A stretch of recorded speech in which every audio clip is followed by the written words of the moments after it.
انسان جو ہوتا ہے وہ خارجی اثر ضرور قبول کرتا ہے، اور اب چونکہ زمانہ ہے پرنٹ میڈیا کا، الیکٹرانک میڈیا کا، سوشل میڈیا کا، تو کسی کونے میں کوئی خبر ہوتی ہے تو وہ پھیل جاتی ہے۔ چیزوں کے اچھے اثرات بھی ہوتے ہیں اور بہت زیادہ برے اثرات بھی ہوتے ہیں۔ ہماری عورتیں گھروں کے اندر بیٹھی تھیں، بہت ساری چیزوں سے آگاہ نہیں ہوتی تھیں۔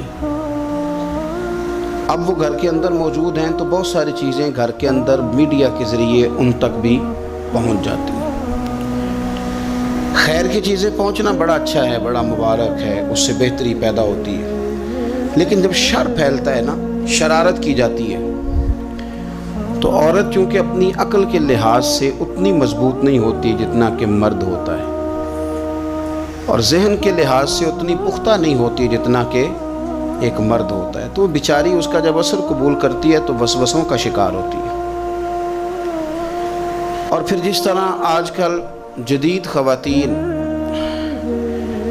جدت کا لیبل لگا کے سوسائٹی میں آئی ہیں، کہتی ہیں ہم نے سیاسی، سماجی، فلاحی، ملکی ان سب معاملات کے اندر پورا کردار ادا کرنا ہے، تو وہ چونکہ ایک حسین نعرہ لے کے آتی ہیں، تو ہماری بیٹیاں، بچیاں، بہنیں، مائیں بعض اوقات حالات کے جبر کی وجہ سے، بعض اوقات وسوسوں کی کثرت کی وجہ سے وہ کسی نہ کسی طور پر اس تکلیف کا شکار ہو جاتی ہیں، اور شیطان انہیں اپنی لپیٹ میں لیتا ہے۔ کرنے کا کام یہ ہے کہ عورتوں کو بتایا جائے کہ تمہارا اصل سبق ہے کیا، تمہارا دین کے اندر کردار کیا ہے، تمہاری فضیلت کیا ہے، حقوق کیا ہے، تمہیں کتنا نوازا گیا ہے، اور تمہارا کردار بڑا شاندار رہا۔ عورتوں کا بڑا تابناک اور خوبصورت کردار رہا ہے دین کے لیے ہمیشہ، بلکہ جتنے لوگ دین کے لیے تیار ہوئے، عالم ہوں، مجاہد ہوں، غازی ہوں، استاد ہوں، حافظ ہوں، ان سب کو تیار کرنے والی مائیں ہیں، اور وہ پوری جد و جہد کے ساتھ بھیجتی، تیار کرتی، محنت کرتی۔ انہوں نے ان کی تیاری میں بھی اور آبیاری میں بھی خوب کردار ادا کیا۔ اب یہ کہ مزید آنے والی نسل میں جو ہماری بیٹیاں ہیں، ان کو ہماری جو اسلاف میں خواتین گزری ہیں، ایک تو ان کے کردار سے ہمیں آگاہ کرانا چاہیے، تاکہ بچیاں بجائے آج کی کسی جدید عورت سے جڑنے کی بجائے وہ سیدہ عائشہ صدیقہ سے جڑیں، وہ سیدہ پاک سیدہ فاطمہ الزہرا سے جڑیں، وہ جو کنیزیں ہیں حضور صلی اللہ علیہ وسلم کے دین کی، حضرت ام سلیم کے ساتھ جڑیں، حضرت ام شریک کے ساتھ جڑیں، حضرت ام عمارہ کے ساتھ جڑیں، انہوں نے جڑنا ہو تو حضرت ام سلمہ کے ساتھ جڑیں، وہ ان سب خواتین کے ساتھ ان کا تعلق مضبوط ہو۔ اور دوسرا یہ بھی ایک بات یاد رکھیں کہ 40، 50، 60 عورتیں کسی جگہ نکل کے کوئی دھما چوکڑی کرتی ہیں تو وہ 22 کروڑ کے ملک میں رہنے والی ہماری پاک ماؤں کی نمائندہ کبھی بھی نہیں ہو سکتی۔ اس لیے دنیا ان کا چہرہ دیکھ کے، بلکہ ان کا مکروہ چہرہ دیکھ کے، ہمارے گھروں میں حیا کا پردہ پہن کے بیٹھنے والی عورتوں کو اس پر کبھی بھی وہ قیاس نہ کریں۔ الحمدللہ آج بھی مائیں پاک دودھ پلاتی ہیں تو رسول اللہ کا نام جپنے والے بیٹے پیدا ہوتے ہیں۔ تو اس لیے کوئی ایسی مایوسی، کوئی ایسی کمزوری، کوئی یہ نمائندہ نہیں ہے۔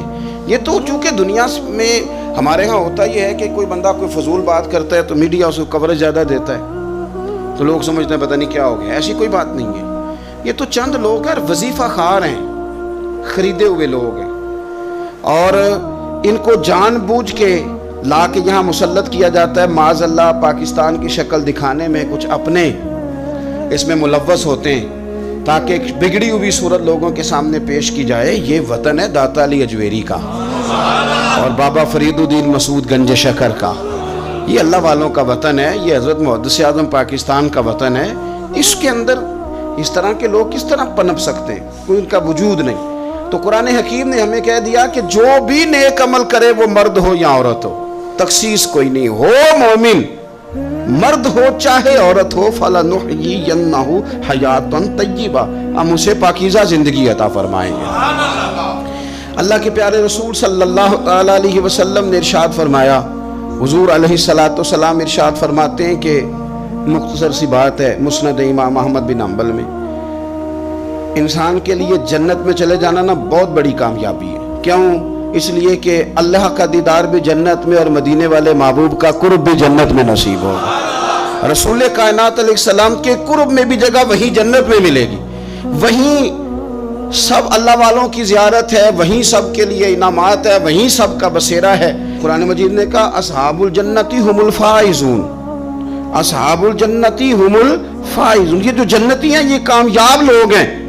تو نبی پاک صلی اللہ علیہ وسلم نے مختصر بات ارشاد فرمائی مسند امام احمد بن حنبل میں۔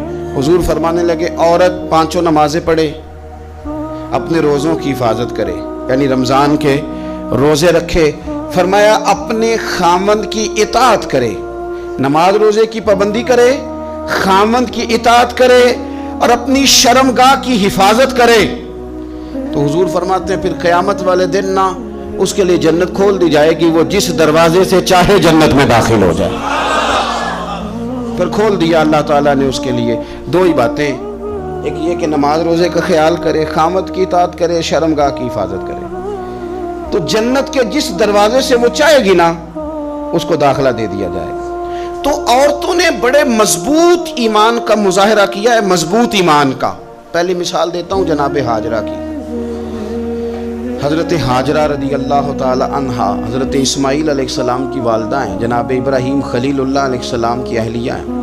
میں نے پہلے بھی ایک دفعہ کہا تھا، پھر کہتا ہوں کہ آج کل نا کاکروچ دیکھ کے، چھپکلی دیکھ کے چیخ مارنا یہ خوف نہیں، یہ فیشن ہے۔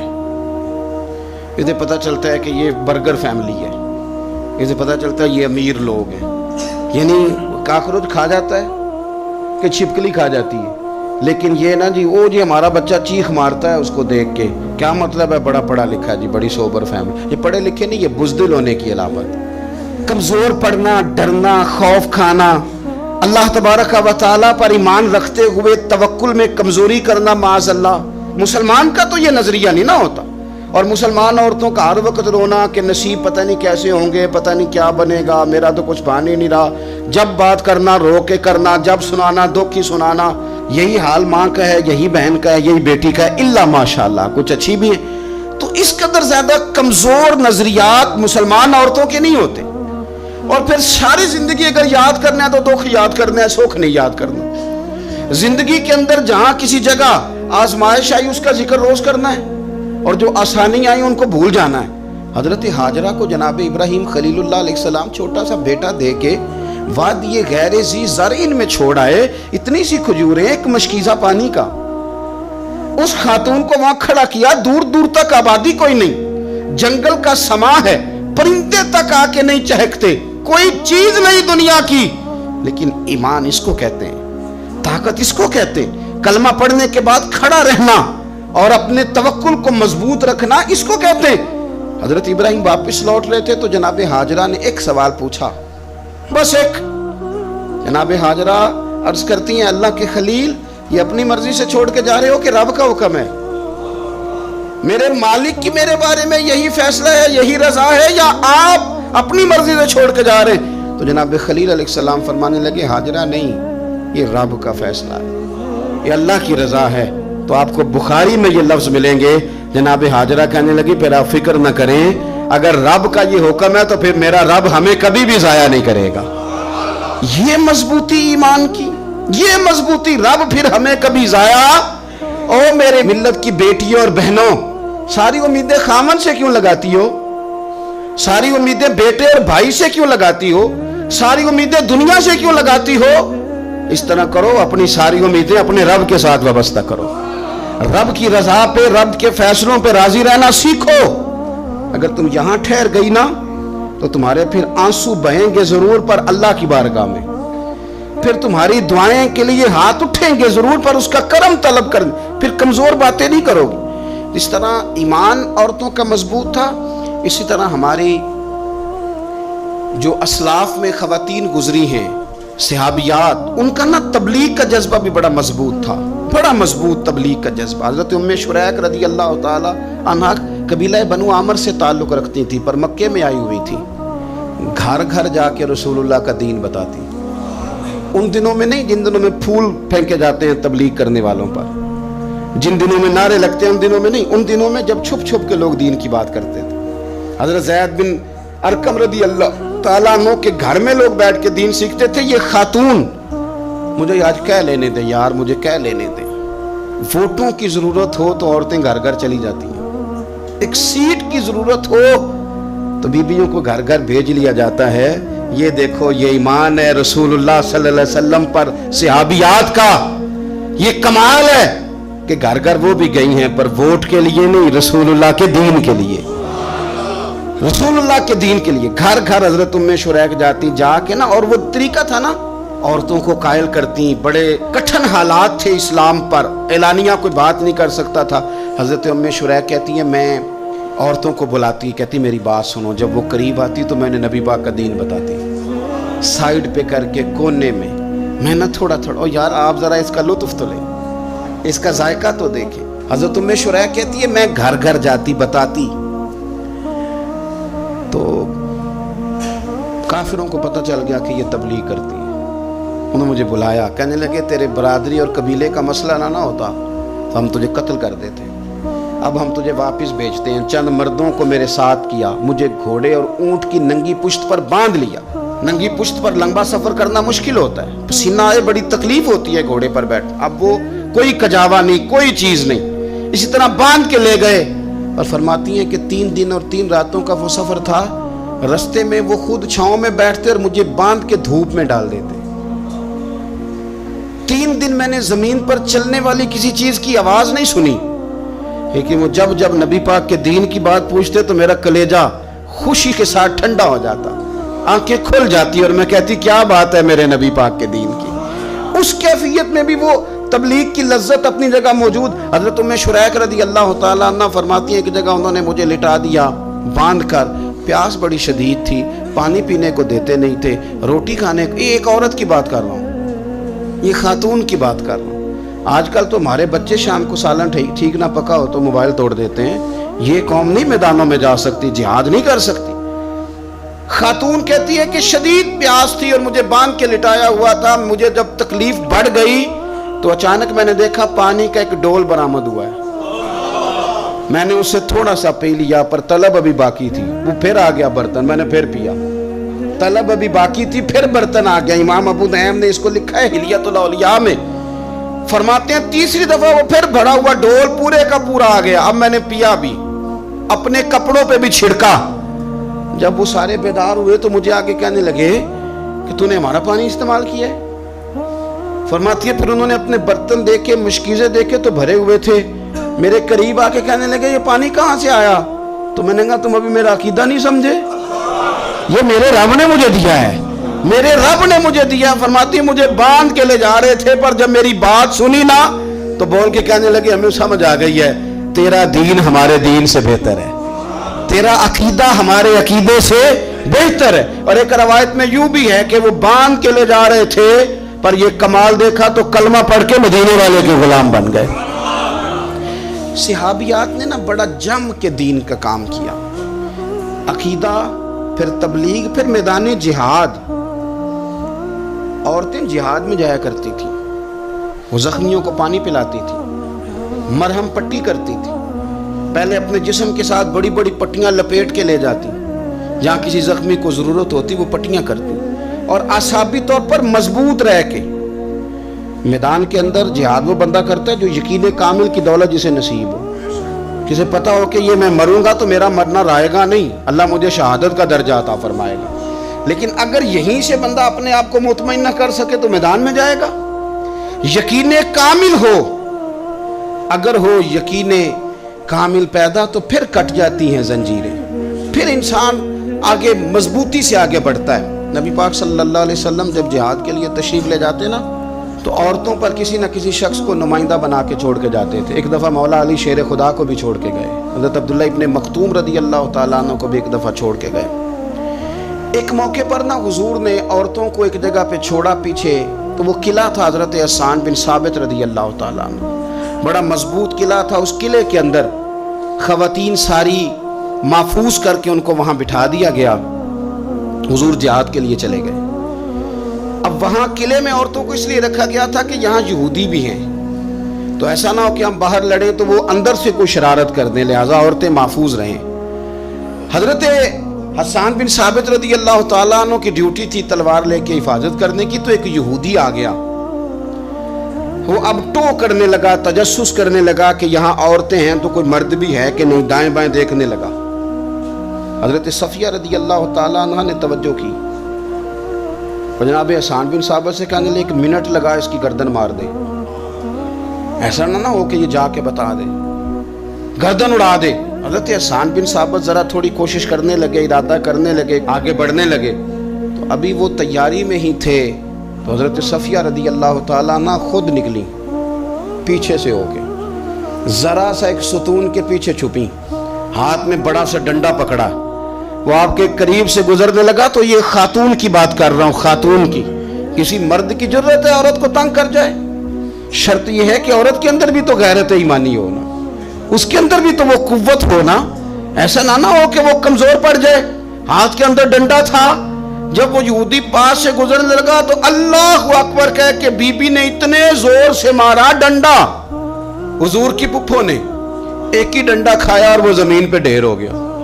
حضرت صفیہ نکلی اور جناب حسان بن ثابت سے کہنے لگی مجھے آتی ہے شرم، کیونکہ جب کسی کو مار دیا جائے تو اس کا مال مال غنیمت ہے نا کافر کا، اب اس کی زرہ اتارنی ہے، اس کی تلوار لینی ہے۔ فرمایا مجھے شرم آتی ہے، وہ مرد ہے، اس طرح کرو مار میں نے دیا، سامان تم اتار کے لے آؤ۔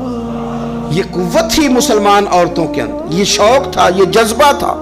ہمارے ہاں نا وہ روز روز کی کمزوریاں، عورتوں کا روز آنسو بہانا اور جہاں بھی سنانا دکھ ہی سنانا، اس نے انہیں کمزور کر دیا۔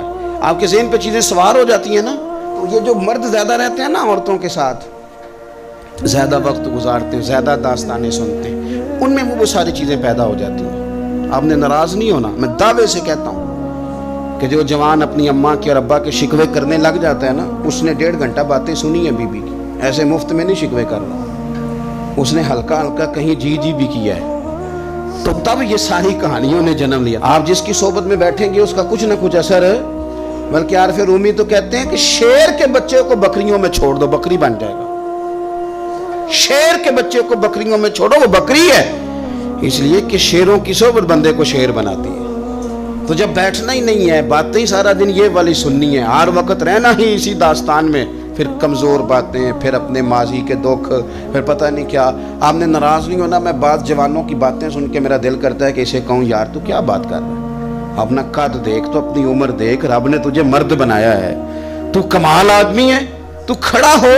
اگر اس طرح امت مسلمہ کے نوجوان رہیں گے تو میدانوں میں کس نے نکلنا ہے؟ بات بات پہ رو جانا، بات بات پہ سہم جانا، حالات کے سہمے ہوئے لوگوں کو بتا دو حالات بدل جاتے ہیں، ایک جیسے نہیں رہتے۔ آپ کی طبیعت میں دلیری اور وقار ہونا چاہیے۔ حضرت اسماء بنت ابی بکر صدیق، حضرت صدیق اکبر رضی اللہ تعالی عنہ کی وہ صاحبزادی ہیں جو حضرت عائشہ کی بڑی ہمشیرہ ہیں۔ رات کو غار ثور میں مرد جاتے ڈرتے ہیں، آج بھی ڈرتے ہیں، اور جناب اسماء نبی پاک کی روٹی لے کے جایا کرتی تھی۔ پھر اللہ نے ان کو بیٹا دیا، حضرت عبداللہ بن زبیر، یہ حضور کی پھپھی کے نواسے ہیں۔ حضرت زبیر بن عوام عشرہ مبشرہ صحابی ہیں، ان کے بیٹے ہیں، اور یہ وہ خوشبخت جوان ہے جس کو گٹی نبی پاک نے اپنے لعاب دہن سے عطا فرمائی۔ یزیدی فوجوں کے خلاف امام حسین کے بعد جو آدمی باقاعدہ مرتب فوج کے ساتھ میدان میں آئے وہ حضرت عبداللہ ابن زبیر ہیں، مرتب کر کے اپنا لشکر لے کے نکلے۔ حضرت اسماء بوڑھی ہو گئی تھی، 90 سال عمر تھی، نظر نہیں آتا تھا۔ حضرت عبداللہ ابن زبیر جب لڑے یزیدی فوجوں کے خلاف تو کچھ ساتھی شہید ہو گئے، کچھ کے قدم پیچھے ہٹ گئے۔ حضرت عبداللہ ابن زبیر ماں کے پاس آئے اور ماں سے آ کے کہتے ہیں اماں میرے کچھ ساتھی کمزور پڑ گئے، کچھ شہید ہو گئے، اور یہ بڑے سخت لوگوں کی فوج سے ہمارا مقابلہ ہے، تو اس وقت تیرے ساتھ کوئی خدمت گزار نہیں، میں تیرا اکیلا سہارا ہوں، ماں تو بتا میں کیا کروں، آگے جاؤں کہ واپس مڑوں؟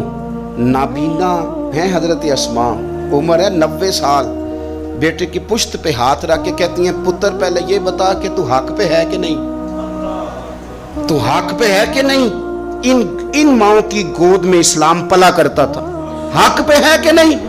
تو حضرت عبداللہ ابن زبیر کہنے لگے اماں میں حق میں ہوں۔ تو حضرت اسماء کہنے لگے پتر پھر میدان میں جا، اور میرا پتر ایک میرے ساتھ وعدہ کر، کوئی بھی تیر پشت پہ نہ کھانا، سارے سینے پہ کھا کے آنا۔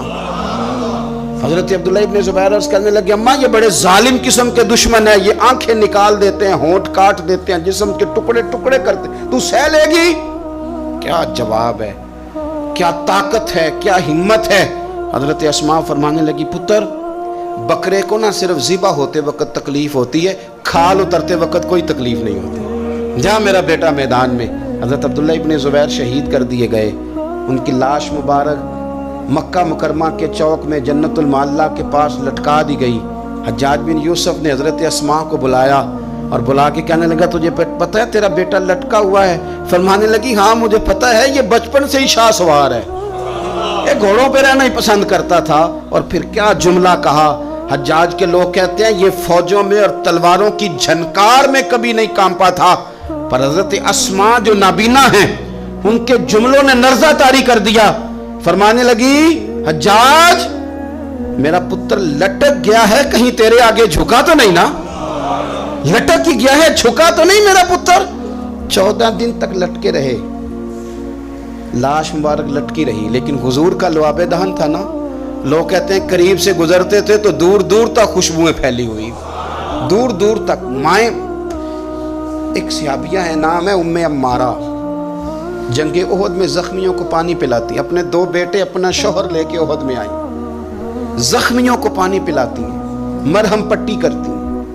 اچانک جنگ کا پاسا پلٹ گیا، وہ درے پہ جو لوگ حضور نے مقرر کیے تھے وہ غلط فہمی کی وجہ سے درہ چھوڑ گئے، حالات اور ہو گئے، عجیب سا ماحول ہو گیا۔ پھر یہ بھی افواہ پھیلا دی گئی کہ معاذ اللہ حضور شہید کر دیے گئے، لوگوں کے حوصلے بڑے اور رنگ اختیار کرنے لگے، حضور کے گرد تھوڑے سے لوگ رہ گئے۔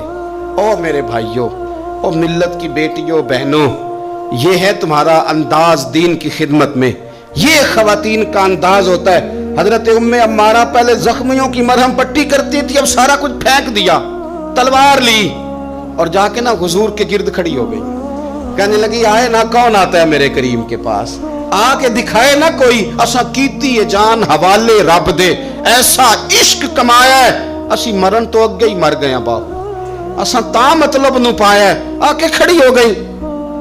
حضور فرماتے ہیں میں دائیں دیکھتا تھا تو ام عمارہ ہوتی تھی، میں بائیں دیکھتا تھا تو ام عمارہ ہوتی تھی، آگے دیکھتا تھا تو ام عمارہ، پیچھے ام عمارہ۔ حضور فرمانے لگے تو بہت سارے لوگوں سے سبقت لے گئی ہے، تو بڑے سارے لوگوں سے آگے نکل گئی ہے، ان کو زخم لگ رہے ہیں، تیر آ رہے ہیں، پر خاتون ہو کے ڈٹی ہوئی ہے، رسول اللہ صلی اللہ علیہ وسلم کے سامنے کھڑی، حضور پر آنے والے تیر اپنے وجود پہ لیتی ہیں۔ او میرے عزیز، رسول پاک علیہ السلام نے فرمایا تجھے رب نے بڑا حوصلہ دیا ہے، اتنا گہرا زخم بازو میں آیا کہ غار بن گئی، غار۔ اللہ کے پیارے محبوب نے نظر کرم فرمائی، حضور نے فرمایا کچھ مانگ لے، کہنے لگی سونیا اگر میری خدمت قبول ہے تو دعا کر دیں اللہ قیامت کے دن بھی آپ سے دور نہ کرے، رب دور نہ کرے۔ حضور نے دعا کر دی، اے اللہ اس کو اور اس کے خاندان کو قیامت میں بھی میری رفاقت دینا۔ حضور کی دعا سنی تو باہر نکلی، فرمانے لگی لوگو لو پھر میں نے اپنا مقصد پا لیا ہے، میں کامیاب ہو گئی ہوں، اب دنیا کی کوئی مصیبت بھی میرے اوپر آئے تو مجھے کوئی پرواہ نہیں، اس لیے کہ مدینے والے نے یہاں بھی کرم فرما دیا ہے، وہاں بھی کرم فرما دیا ہے۔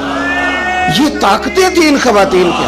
ایک تابعی بزرگ تھے حضرت ابو عبد الرحمن فروغ، صاحب تاریخ بغداد نے لکھا ہے وہ جہاد پہ چلے گئے، 30,000 دینار اپنی بیوی کو جاتے دفعہ دے گئے، کہنے لگے لو پاس رکھ لو، اور بیٹا بھی ماں کی گود میں ہی تھا، کچھ نے لکھا پیدا ہو چکے تھے، کچھ کا کہنا ہے کہ ان کے جانے کے 1-2 ماہ بعد بیٹے کی ولادت ہوئی، اور بیٹے کا نام کیا ہے؟ ربیعہ بن ابو عبد الرحمن، اور یہ بیٹے وہ ہیں جو حضرت امام مالک جیسے لوگوں کے استاد ہیں، حضرت حسن بصری جیسے لوگوں نے ان سے پڑھا، خود جہاد پہ چلے گئے۔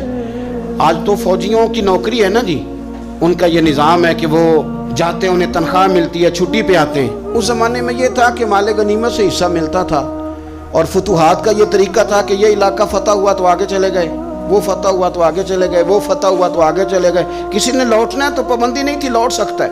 کچھ لوگ جہاد میں ہی رہتے تھے۔ حضرت ابو عبد الرحمن فروغ 27 سال جہاد میں رہے، 27 سال۔ یہاں تو خاوند باہر ہو تو بہت ساری عورتیں کہہ دیتی ہیں کہ تیرے ابے نے تو صرف پیسے کمائے، مصیبتیں تو ساری میں نے دیکھی، معاذ اللہ بعض جگہ، سب نہیں لیکن بعض جگہ کہہ دیتی ہیں کہ وقت تے سارے میں کیتے۔ 27 سال شوہر چلا گیا، واپس ہی نہیں آیا، 30,000 دینار دے کے چلے گئے۔ 27 سال کے بعد خیال آیا گھر کا، اب بیٹا محدث بن گیا، عالم بن گیا، اور کمال یہ کہ رہتے کہاں تھے؟ حضور کے مدینے میں، مدینہ النبی میں، مدینہ منورہ میں صلی اللہ تعالی علیہ وسلم۔ اور ان کے صاحبزادے حضرت ربیہ یہ مسجد نبی میں، حضور کی مسجد میں بیٹھ کے نبی پاک کی حدیث پڑھایا کرتے۔ آئے گھر، دروازے پہ دستک دی، صاحبزادے نے دروازہ کھولا، نہ باپ بیٹے کو پہچانتا ہے نہ بیٹا باپ کو۔ جناب ابو عبد الرحمن اندر داخل ہونے لگے تو صاحبزادے نے کہا بوڑھے میاں میرے گھر میں بغیر اجازت کے کیوں داخل ہو رہے ہیں؟ تو وہ کہنے لگے تو بتا، تو نے میرے گھر پہ قبضہ کیوں کر رکھا ہے؟ اب جب بات زیادہ بڑھ گئی تو دونوں جانب سے لوگ جمع ہو گئے، شور اٹھا تو اندر سے والدہ نے سنا، پردہ سرکا کے دیکھا کہ میرے شوہر آ گئے 27 سال کے بعد، 27 سال کے بعد۔ آپ اپنے صاحبزادے سے کہنے لگی بیٹا ان کو اندر آنے جو تمہارے والد ہیں۔ بڑا روئے باپ بیٹا، بڑا روئے۔ ماں اور بیٹے کی محبت کا بھی اندازہ نہیں، پر قرآن پاک پڑھے نا تو دو مثالیں باپ اور بیٹے کے پیار کی بھی ملتی ہیں۔ ایک حضرت یعقوب علیہ السلام کا جناب یوسف سے پیار، اور ایک حضرت ابراہیم کا حضرت اسماعیل سے پیار، اور جناب اسماعیل کی جناب ابراہیم کی فرما برداری کی مثال، اس کا بھی جواب کوئی نہیں۔ باپ اتنا رو رہے ہیں اور بیٹے کی یاد میں، اس کا بھی اندازہ کوئی نہیں کر سکتا۔ باپ بیٹا مل کے بڑا روئے۔ عصر کی نماز کا وقت ہو گیا، حضرت ربیہ جو محدث ہیں وہ وضو کر کے مسجد شریف چلے گئے۔ یہ ابھی چونکہ سفر سے آئے تھے، انہوں نے کھانا وانا کھایا، تھوڑی دیر بیت گئی تو یہ نہیں پوچھا پیچھے حال کیا رہا، پوچھتے ہیں اپنی بیوی سے میرے 30,000 دینار کہاں ہیں؟ تو اہلیہ کہنے لگی مسجد جائیں نا، حضور کی مسجد میں عصر پڑھ کے آئیں، پھر میں بتاتی ہوں پیسے کہاں ہیں۔ حضرت ربیہ نے امامہ باندھا، جبہ پہنا، حضور کی مسجد میں بیٹھے اور حدیث پاک کا درس دے رہے ہیں۔ سامنے حضرت حسن بصری جیسے، امام مالک جیسے لوگ بیٹھے ہیں۔ حضرت ابو عبد الرحمن فروغ جو ان کے والد تھے، عصر کی نماز پڑھ کے نا تو پوچھتے ہیں ایک شخص سے یہ کون ہے نوجوان کالی داڑھی والا، عمر زیادہ نہیں پر کس طرح شوق سے حضور کا دین بیان کر رہا ہے، کون ہے؟ تو بتانے والے نے کہا کہ حضور ایک نا ابو عبد الرحمن نام کے بزرگ ہیں، وہ 27 سال سے جہاد میں گئے ہوئے ہیں، یہ ان کا بیٹا ہے۔ یہ سنا کہ میرا پتر اتنا بڑا عالم، چھم چھم آنسو بہے، داڑھی بھر گئی آنسو، حضور کی مسجد میں تشکر کے آنسو، خوب روئے، خوب روئے۔ اٹھے گھر گئے، اور جب آنسوؤں بھرا چہرہ لے کے گھر آئے تو اماں ساری بات ہی سمجھ گئی، کہنے لگی دیکھا ہے وہ بیٹے کو حدیث پڑھاتے، اب پتہ چلا میں نے آپ کے 30,000 دینار کہاں خرچ کیے، میں نے آپ کا پیسہ ضائع تو نہیں کیا۔ حضرت ابو عبد الرحمن فروغ فرمانے لگے رب تجھے صلہ دے اور میری طرف سے بھی دے، تو نے تو کمال کر دیا ہے۔ حدیث تیرا بیٹا پڑھا رہا تھا اور قد میرا اونچا ہوتا جا رہا تھا، سبق تیرا بیٹا دے رہا تھا اور یوں لگ رہا تھا کہ درجے میرے بلند ہو رہے ہیں۔ تو ماؤں نے کمال کیا، انقلاب کیا، بیٹیوں نے بہنوں نے دین کے لیے ہمیشہ اپنا کردار پیش کیا ہے۔ لہذا ان چند ایک وظیفہ خار اور ناپاک عزائم والے لوگوں کو سامنے رکھ کے ملت کی بیٹیوں کو قیاس نہ کیا جائے۔ آخر دعوانا الحمدللہ رب العالمین۔